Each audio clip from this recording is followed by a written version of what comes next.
What's up, everyone? Welcome back.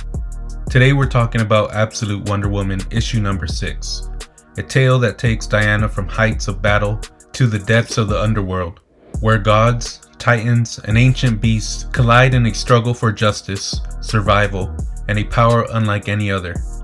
We've got chained titans, resurrected warriors, and a Pegasus literally rising from the flames. What more could you ask for?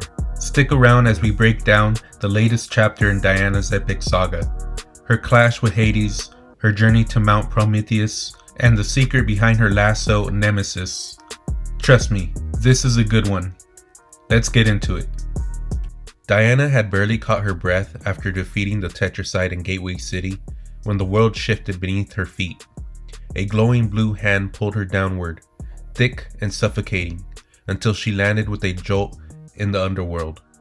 A voice, rich with authority, echoed through the throne room.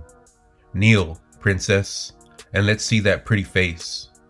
Diana, ever defiant, hesitated only a moment before removing her helmet, revealing herself to her captor. Before her sat Hades, god of the underworld, his gaze piercing. The air felt heavy, laden with something more than just death.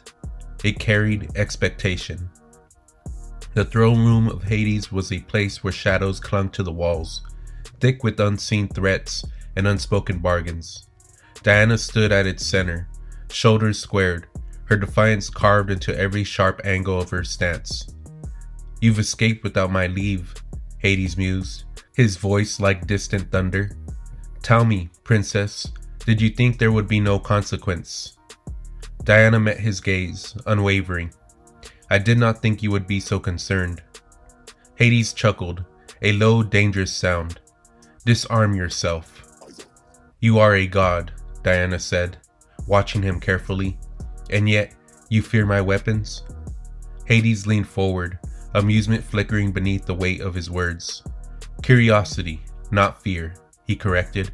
"Besides, your tongue wounds deeper than steel, no doubt sharpened by Circe's influence." Diana did not flinch. Wordless, she began removing her gear, each piece set aside with deliberate care. Hades watched with idle interest, until his gaze flickered, catching on something unseen. "You carry an enchanted pouch," he observed. "Its magic clings to you like smoke. Empty it." Diana tilted her head slightly, as if considering his words.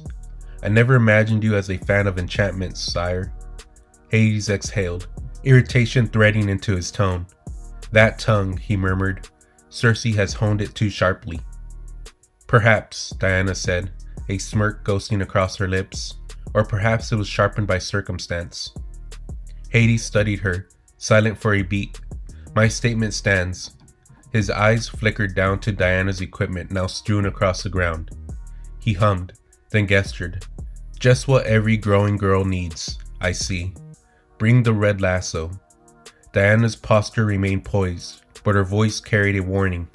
"I'd advise against that, sire." "I'm sure you would." Hades waved his hand dismissively, and his servant reached for the lasso. The moment fingers touched the cord, red energy surged outward, striking the servant. A scream echoed through the chamber. Diana remained still. "None may wield the nemesis lasso but me, my liege." Hades' eyes sharpened as he studied her. "We wouldn't have forged such deadly weapons in such a treacherous realm unless we were sure they couldn't be turned against us," she pressed on. Hades weighed her words, then let out a slow breath. "And you, my mother," Diana corrected without hesitation, "have been quite industrious," Hades concluded. Diana's gaze was unyielding as she tells Hades that weapons become second nature when you live in a place that tries to kill you. After a brief silence, Hades demands to know the composition of the nemesis lasso. Diana's expression softened slightly as she recalled her childhood, how Circe first sent her on trivial errands, like gathering useless plants, and later tasked her with retrieving dangerous items, such as a firebird's feather or bones from the seafloor. Diana paused, as if recalling something long buried. "It was only when she sent me to Prometheus that I began to understand the true scope of my mother's vision." The air thickened with anticipation. Hades leaned forward, watching her closely. Diana did not look away. The air thinned as Diana climbed higher, each step carrying her closer to the border of myth and reality. The mountain loomed above, jagged and eternal, its name etched into history not for what it had once been, but for what had been done to it. It was called something else before, Diana murmured, brushing her fingers against the rock. But as long as I have been alive, I have known it as Mount Prometheus. I suppose when you chain a titan to a mountain to torture him for eternity, it does become his mountain. The wind howled, carrying the scent of ancient suffering, and then she saw him, Prometheus, bound in unyielding chains, his form as vast and formidable as the stories foretold. Diana took a breath and tightened her grip on her axe. A warrior's respect was owed here. Without hesitation, she dragged the blade across her forearm, watching as crimson spilled against stone. Diana invoked Themis and Decay, offering her blood as tribute and calling for justice. She prayed for the axe to strike true in the name of the wrongfully bound and asked for forgiveness from Prometheus. With the invocation given, Diana lifted her axe and hurled it toward his chains. The strike was perfect. The bindings shattered. The mountain trembled, and Prometheus, unbound, sat up, lowering his arms.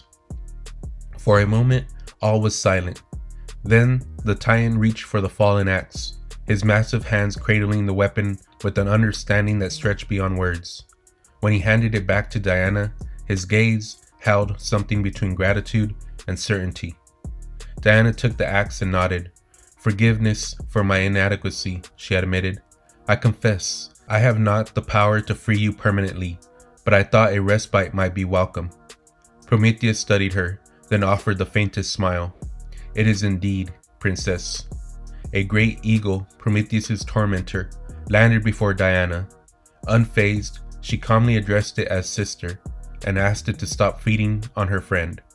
When the eagle remained silent, she appealed to its judgment, suggesting even gods can be wrong. After a pause, the eagle responded with a cry. Diana, pleased, asked it to spread the word among its kin, offering her eternal gratitude in return. The eagle stretched its wings, its meaning clear.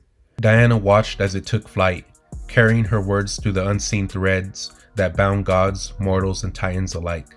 Mount Prometheus remained, but something had shifted, and Diana turned, ready to face whatever came next. The eagle soared into the sky, leaving Diana's arm with effortless grace. She watched it go, following its ascent until it was nothing but a silhouette against the clouds. "I am confident she and all those she knows will not return," Diana murmured, lowering her gaze. "But that does not mean nothing else will come," she exhaled, then turned to Prometheus. "Again, I apologize for my limitations. Zeus's decrees are difficult to maneuver around, even for those of us who know the way." She gestured toward the vessel beside them. "Drink as much as you like. It will replenish as you do." Prometheus studied her, then reached for the offered drink. As he lifted it, he spoke with measured amusement. "Circe has always been clever. I'm happy to see she has not lost a step since being trapped in the underworld." His gaze lingered on Diana, "and I am even happier to see her daughter is much the same." Diana inclined her head. "Thank you, Lord Prometheus. You honor me with your words." She paused. "But my presence here is not unselfish." Prometheus let out a knowing breath. "You wish for something in return." "Yes," Diana admitted, "but only if it is no trouble to you." "Well, let us see, princess," Prometheus rumbled, settling himself. "Ask for your boon." Kneeling in reverence, Diana offered Prometheus a glass vial, asking for his blood to forge a weapon of fire and justice. She swore in her name and Circe's to wield it only for good, to defend humanity from monsters, even gods if necessary. Prometheus studied her before giving a slow nod. "Sever the end of my finger," he commanded. "Take my flesh and blood for your weapons," he hesitated, his stare heavy with unspoken meaning, "and perhaps more." Diana's fingers tensed around her axe. "I don't deserve this, Prometheus." The Titan's chuckle was soft but unwavering. "It is precisely what you deserve, princess. Or have you forgotten that, like your mother, I too glimpse what is to come? Your road ahead is perilous, and I would see you armed for it. His gaze pinned hers. Will you take it? Diana held his eyes, then inclined her head. I will. My thanks. Good. Prometheus extended his colossal hand. Now strike, and ensure the blood spills freely. Diana struck Prometheus's finger, spilling his fiery blood in a ritual offering to Hecate. As she blessed the sacrifice, the blood began to transform. Prometheus revealed it as his last gift, a rebirth of legendary being once born from Medusa's blood, now resurrected through his own as an instrument of divine justice. The mount shuddered as molten rock and flame erupted, the raw power of resurrection pouring into the world. From the fiery depths, Pegasus emerged, his form wild, his wings bathed in embers. Diana cautioned Prometheus about provoking the gods, but he dismissed her worries, relishing defiance. He gifted her Pegasus, now a creature of vengeance, assuring their compatibility. Grateful yet weary, Diana mused that while the gods often brought horror, they sometimes revealed their noble potential. The air in the throne room of Hades was thick with challenge, the tension stretching between Diana and the god seated before her. She met his gaze, unflinching. Hades mocked Diana's youthful boldness, then noted the dark power in her nemesis lasso. Not just Prometheus's essence, but something venomous. When Diana revealed it contained basilisk, Hades questioned if she'd slain the last one as a trophy, taunting her ideals. She coldly corrected him. The basilisk, sent by Zeus to kill her, had been steeped in innocent blood. Hades dismissed her righteousness with dark amusement, but Diana clarified. She acted in self-defense against Zeus's relentless assassin. The throne room faded as the memory took hold, dragging them to the past. Diana had followed the beast into its lair, a cavern lined with jagged stone and the scent of death. She gripped her axe, stepping quietly, deliberately. I decided it would be better to surprise it in its own domain, she murmured as she moved forward, so I tracked it, waited for it to lay its head down to rest. The great creature breathed in the stillness, unaware of the hunt that had brought her here. A look from the basilisk is lethal, Diana said. To see its eye is certain death. Is that a literal fact or simply poetry about the danger? Impossible to know. Then it stirred. Scales slithered against the cavern floor as the basilisk rose, sensing intrusion. Diana tensed. A basilisk was highly sensitive to scent. Diana had prepared accordingly. A witch who can blind herself is more than capable of manipulating a smell to enhance it tenfold, a scent that would drive even the most sensible of creatures into a frenzy. She had removed her own sense of smell before entering. It would not be used against her. The basilisk struck, its enormous form lunging toward her with deadly intent. Diana did not flinch. She surged forward, axe in hand, and met the beast's attack head-on. The cavern echoed with the final blow. Diana stood over the falling creature, blood staining the stone beneath them. Rest easy, basilisk, she whispered. May you find the peace that eluded you in this world in your next. The memory faded, and the throne room of Hades returned. Hades arched an eyebrow. The final basilisk. Of course, you and Circe would utilize every part. The poison, the remains, everything. Of course, Diana replied smoothly. Wastefulness has no place in witchcraft. It's both practical and honorable. Hades gave a derisive snort. How very ecological of you. I'm certain the beast felt honored. He drawled with heavy sarcasm. Diana held his mocking stare without flinching. The creature matters less than the principle. Resources should serve the living. Leaning back, Hades steepled his fingers. Fascinating philosophy, though rather abstract so far. Diana's eyes narrowed. Abstract? You doubt my actions? Oh, I believe you, Hades says, his grin turning predatory. But let us see how you feel about conservation when applied more personally to you. With a wave of his hand, the shadows shifted, and there, wrapped in his chains, hung upside down, was Circe. Diana's breath caught. The sharpness of her resolve fractured, just for a moment. Her voice wavered, barely above a whisper. Mother? Hades sits back, satisfaction glinting in his expression. "At last," he said.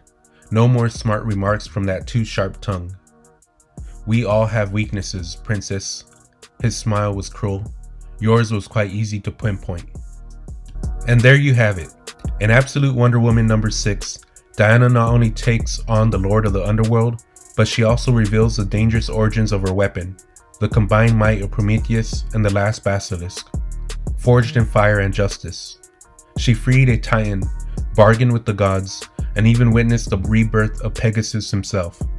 But just when she thought she was holding her ground against Hades, he played his cruelest card yet, Circe, bound and held, captive, reminding Diana that even the strongest warriors have weaknesses. The issue delivers tension, power, and the kind of storytelling that keeps us hooked.